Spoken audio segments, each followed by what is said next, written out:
Once upon a time, there were two best friends. One of them had a computer and the other one sucked.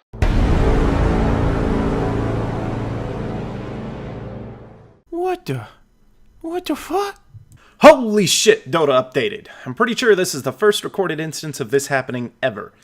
Looks like Ice Frog decided to throw us the old fucker ball by adding 2 new heroes and releasing a completely separate Dota-like game named Patch Changes. What the fuck happened to my game? Oh, groovy. But who cares, right? You clicked on this video because you want to get a sweet slice of that new pie that is Dark Willow.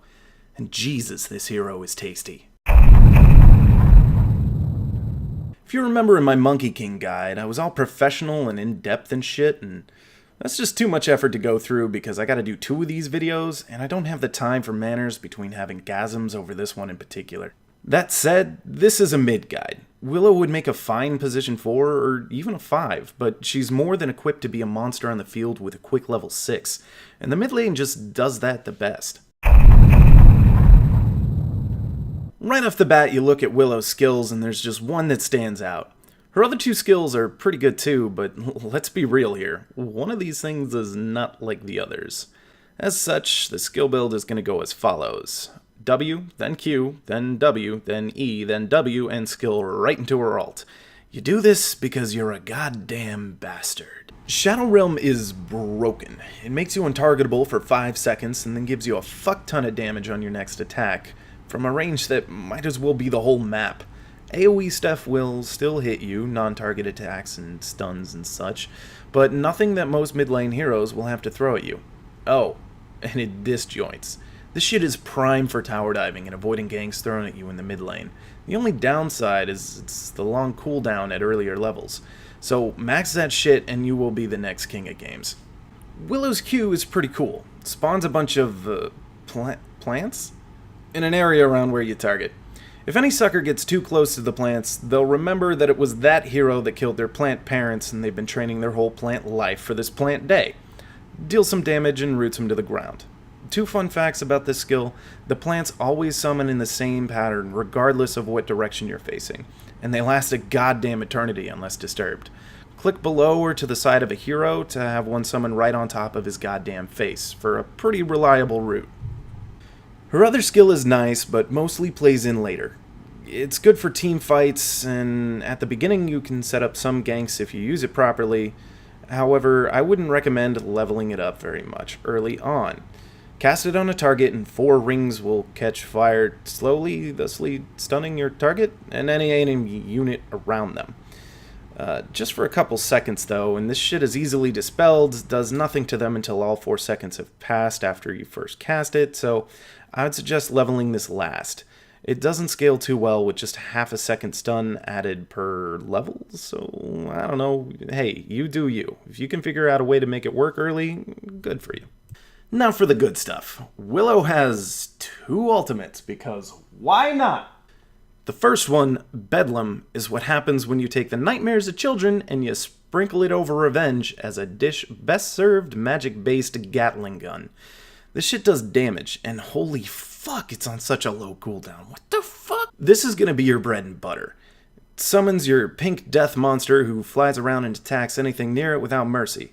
Works best on a single target, so roll up to the intended future corpse and maintain physical contact until both of you feel sufficiently awkward. Since Jex is the one doing the real work, nothing stops him from attacking, not being stunned, not being silenced, and not a quick field trip to the Shadow Realm, making it perfect for more tower dives. As a side note, 1 Bedlam is enough to pretty much flash farm any wave or camp up to hard creeps. Again, it has a stupid low cooldown, so abuse it for farm.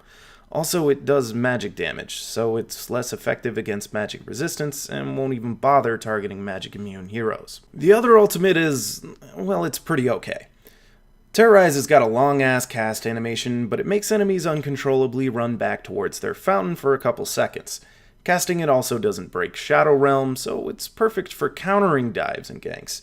You can even do some cheeky shit like flanking behind a tower and forcing enemies out into your Bedlam, or making enemies run directly into your brambles or some shit like that.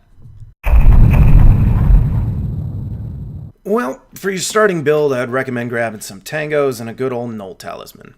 If you don't feel comfortable with that because you're a bitch and want more regen, you can swap it up for 2 Mantles of Intelligences to give you a little more starting gold. Willow needs this because her base damage isn't great right off the bat, so it'll help with her last hits at the start. I'd recommend going for a fast Windlace and Brown Boots as soon as you can because she's pretty slow too. Go for a bottle if you're taking a lot of harass and are having trouble trading or managing your mana properly. Finishing up your second Null Talisman somewhere in there because you'll be needing it later. I'd bypass upgrading the boots, but if you're doing really well, you might want to build it into phase before going your next item. Otherwise, leave them be and build right into Yules. It's perfect for catching somebody out, purging off debuffs, and with your Shadow Realm you have like 8 seconds of not dying, and I will take all of those seconds, please. Plus, it gives you the move speed to get in and use your Bedlam, and all the mana regen this hero honestly needs. Willow does basically all magic damage. Sure, you can build into a right-click later with that juicy 200 attack speed talent, but this build is going to be most effective abusing the fuck out of that magic damage you can lay down in thick ropes with your Shadow Realm and your Bedlam.